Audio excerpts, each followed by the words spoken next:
Well. Good evening, and welcome to another edition of the Toxic Reality Show. I'm your host, Gordon Nathaniel, here to bring the exciting news and the new topic for this evening. And what are we here to talk about? Well, we're going to talk about dating applications, toxic online dating, and how it is in your best interest to avoid them. And now let's go without further ado. We're going to jump right into the topic and make sure we have everybody ready. A little bit of preface to the topic. Okay, it's $1 billion industry. The online dating world, where on its face, it makes sense, right? You're a busy professional. You're working 9 to 5 or whatever your schedule is. And the opportunity to get out and meet someone of the opposite sex is kind of prohibitive because of your schedule and you're busy. So you figure, I'll cast a bigger net, more fish, attract more. Well, it's a great idea for the ladies. They're making out like queens, having an exciting time. The statistic, unfortunately, is something along the lines of, for every 5 men that are on a dating site, there's only 1 woman. So the women are being bombarded, literally bombarded, to the point that they can't even keep up with all of the requests. The men who are soliciting them, making promises, they're getting hundreds, if not thousands. And some of the ladies that I've talked to have sent information to me, and I'm bringing it to you on the show. One woman in particular described, she said, Gordon, I walked away. What did she say again? She said, I walked away for 2 to 3 days because I was inundated. She said, I come back. Now, mind you, this is a 50-something-year-old, blonde, very attractive woman. She says, a single mom of 3. Says, I come back 3 days later, Gordon, and there's over 2,000 likes, messages. She said to try to get on top of it, I figured I would just give it the 2 to 3 second rule and look at each person's picture and say, in my mind, would I have sex with them or not? Yes or no? Yes, no, yes, no, yes, no. And she's swiping left, right. Most of them she's going left because there's so many that the other statistic that Tinder, Facebook, Match, Bumble, all of the major Hinge, all of the major dating sites are reporting the same thing. 80% of the women are going after the top 20% of men. So she's swiping like crazy because she's got so many. And she said, finally, I get it down to about 400 people. And then she said, I cut off anybody who was under 30 because I figured, I got a son who's 28, 29. It's going to be awkward. She gets it down to about 150. Anybody who sent her a solicitation, she said, on a weekday, she said no, because any guy that's hitting me up on a weekday is just looking for some hot sex during the weekday. He's not going to take me out on a Friday or Saturday night. She gets down to about 100, decides to rest. Okay, I've done a good job, wakes up the next day, back up to 300-400 again. They are slammed. And gentlemen, they're getting way too much attention. And I get it. For many of you, I'm sure you're just like, wow, you look good, you're attractive. I'm just going to go ahead and see if I can get some easy action. But the problem is all of these women are going along thinking that they're the prize, that they're 9s and 10s. Even the unattractive ones are thinking, wow, I'm so hot. My sexual marketplace value is so high. No matter how many children I have, no matter how much overweight I am, how obese I am, how attractive I am, I'm getting all of these guys giving me attention. And ladies, that doesn't translate into a ring. Guys aren't trying to marry you, they're just trying to smash. And you're taking it as all these guys have interest in me. Yes, for a meaningful overnight relationship. So, again, Gordon Nathaniel, bringing the exciting news to you. I invite you also, please, like and subscribe to the show. Share it with friends, family, loved ones. There's a guy out there that probably needs to watch this to understand the 10 reasons why men should leave dating apps. 10 reasons why men should leave dating apps. Number 1, mental health concerns. I'd be remiss to tell you if I've never tried dating apps, because I have. I had one woman come over, first time she came over, drops her purse, 4 prescriptions drop out. One is bipolar. I'm looking at them like, whoa. 3 levels of antidepressants. Remember, 1 in 4 women is on a form of antidepressant. This one was 3 antidepressants and bipolar. You can't make this up. But the mental health concerns, and even for you gentlemen, you have to be cautious. Because what are those mental health concerns? Well, you're so quick to cut people off. Men and women. And you have to wonder about, for some of these people that you're engaging with online, is their head screwed on straight? So if they got a good looking picture and they look great, they could sell you anything. But what is really behind that person is the question. So there are mental health concerns, the act of not having a personal relationship to introduce yourself and meet someone. 2, these are superficial interactions. You like them, they like you, we match. Then you start off the text back and forth. Hi, I've never been on this before. This is my first time doing this. You too? Yeah, great. Loved your profile pictures. These are all non-substantive conversations. Nothing like if you were to meet someone one-on-one in an establishment, right? So these are the types of interactions that we're having, and I want to make sure I'm paying attention to my friends in all media, but these are the interactions that we're having, right? Or lack thereof. So our next one, the time consumption. You think about the example I gave you. For her to go down from 2,000 to 400 or 500 hours. Hours upon hours are spent. I was reading an article for this show where many of the women want you can't just like them, they want you to say something as if they're special amongst the thousands of women that are on the site. But they don't provide any kind of substance to the men said they provide no substance. They're like, I'm an open book, just ask me. So they're lazy. They want the guy, if he really likes you, as opposed to just swiping and saying, yeah, I like you. No, you got to also say, hey, I noticed your picture. Something from their profile that says that you read it. They want all of this individualized attention as if they're the unique princess. Yet, they treat men like they're a dime a dozen.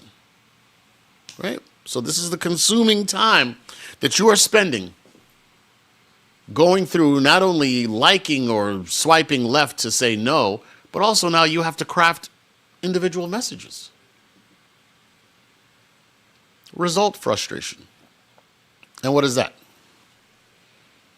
You swiped on 300 people that you found attractive. Nobody's responded back. And for many of you men, these are billion-dollar corporations. They're making money off of your subscription. You're paying $20, $30, $40 a month for this subscription to have access to these, to love. And you're hoping you're going to walk away, find that special diamond in the rough. But you're frustrated with the results. And even if you do break through and someone says hi, hello, with one quick swoop, they unfriend you, unmatch you. The articles that are out there, I invite you again to Google it. It's mesmerizing with how some of these men are being treated. There's result frustration. You're not getting the results you want. You're into this thing for weeks and months. Why? Because the same modern woman is so fickle with marriage, is fickle with relationships. Extremely passive, quick to temper. Where normally if you were to meet any of these women at a bar, a church, synagogue, any public event, you could engage in conversation through tone that can't be communicated via text. However, the slightest little thing that she gets, or one of 200 other guys shows up, and where she was engaging with you, now you get buried to the bottom of a list of other people because 300, 200 other guys started sending messages. She doesn't even find you till 3 days later. Result, frustration. Next, catfishing scams. The amount of prostitutes, scammers trying to get you to, one guy that I read, it was the time for the date. She said, "Can you send me $40? My car is out of gas." And he said, "She's 10 miles away. What kind of car is she driving that she needs $40? But you think of this, it's the law of 10, right? If out of 10 guys, she can get one to send $40, she's making a living. Doing that 8 hours a day, $40 an hour, $320 a day, $1,500 a week. And that's with Saturday and Sunday off. These girls are getting paid off of your hopes and aspirations to find love. They're scammers. Get you to give up a credit card, your private detailed information, so that they can go ahead and create another profile and use you to scam somebody else. 6, it's the addictive nature. Once you get into this, it's addictive, what they say, these studies. Now you can't stop. You're locked in. It's exciting. What fresh new faces I'm going to go shopping for today? And you're just sitting there. You're swiping. Yeah, like. No. Like. No. And it's a game. Then you send a little message. It's gambling. You throw your dice. Oh, response. Back and forth banter. Oh, snake eyes. You lost again. Back to swiping. No. It's addictive. Next, dehumanizing. I mean, let's be real. We are reducing people to just yes, no. There's no, as I said before, there's no interpersonal connection with happening. Not at all. It's just swiping. People are reduced to left and right. Yes or no. No way to get any further than the shallow part of yes, no. Left, right. 8. There's better alternatives. I'll tell you something. You will have better success going to a public venue, be it a concert, again, a grocery store, your church, synagogue, or mosque, college graduations, high school graduations, any place where there are people outside of your home and where people may congregate in groups of more than 20. You have a better chance walking up to the same woman that swiped left at you and wouldn't even give you a shot to walking up to her and just saying, "Hey, I noticed you. I'm new here. Could you help me find where I'm looking for a special type of Thai sauce that I've used? I watched some cooking show and I'm trying to improvise and make my own Thai curry." "Oh, sure. This, that, and the other. Do you have any experience making this?" I like Thai or I don't. Well, what do you like? All of a sudden you see where this is going. You're in conversation with her. And, hey, I got a great idea. I don't know what you're doing. There's some couple restaurants. I don't want to go in there by myself. Would love to go with somebody. Hey, what are you doing this Friday night? A lot of times you got to be nonchalant. They can't think that you're just overtly coming in. It's for another reason, right? It's for another reason. All right, but again, a little bit of free game there, but it doesn't work for everyone. Works sometimes. There's better alternatives than sitting there swiping left, right, because the same hottie that would have said no online because she's bombarded. Understand this. In your average venue, those type of numbers don't exist. Why? Because in a nightclub, there's the same equal number of men and women, and sometimes a little bit more. The security will make sure they stack it a little bit more on the women's side. So your odds are better when women are competing with women and you walk up and say hi, because she's like, well, I came here with my girlfriends and I got no guy talking to me. All these other super hot girls are getting talked to and not me. Now you have a shot. But when it's 5-1, if it's a nightclub that has, 1,000 men and 200 women, those women are all selective and picky. Come on. Number 9, privacy concerns. Again, as you engage in conversation and you're talking to someone online, you're divulging information about yourself. Some of these sites report what your income are. I make over $100,000 a year. I live in a certain city, my first and last name. As you're conversing and talking with the person, oh, what do you do? You're sharing information. You might even give them your address and your phone number. Oh, yeah, my birthday's coming up. Some of these people probably post pictures with their birthday.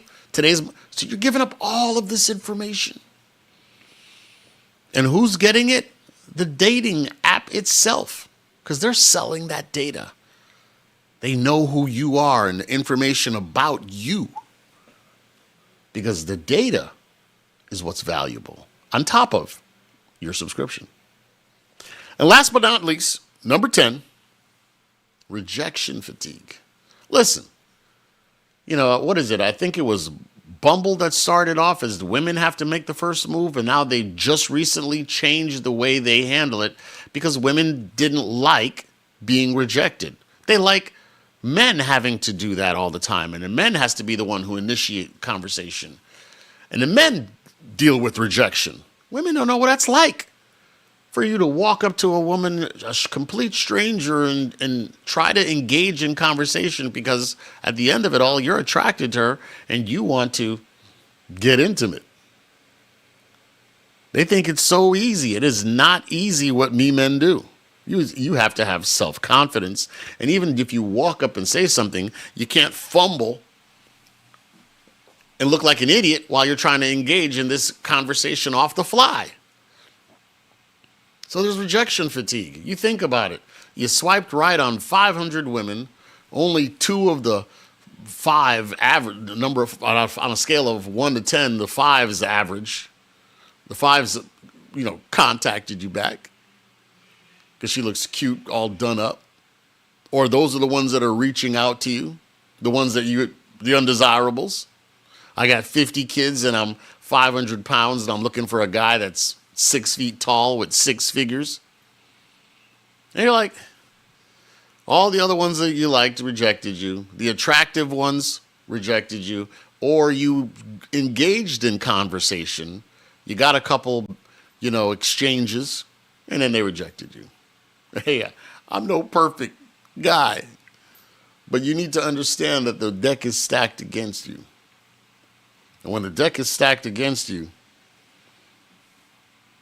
you're not playing with the winning hand. The house always wins in Vegas. What Nick and I said, because they all believe they're 10s. They do.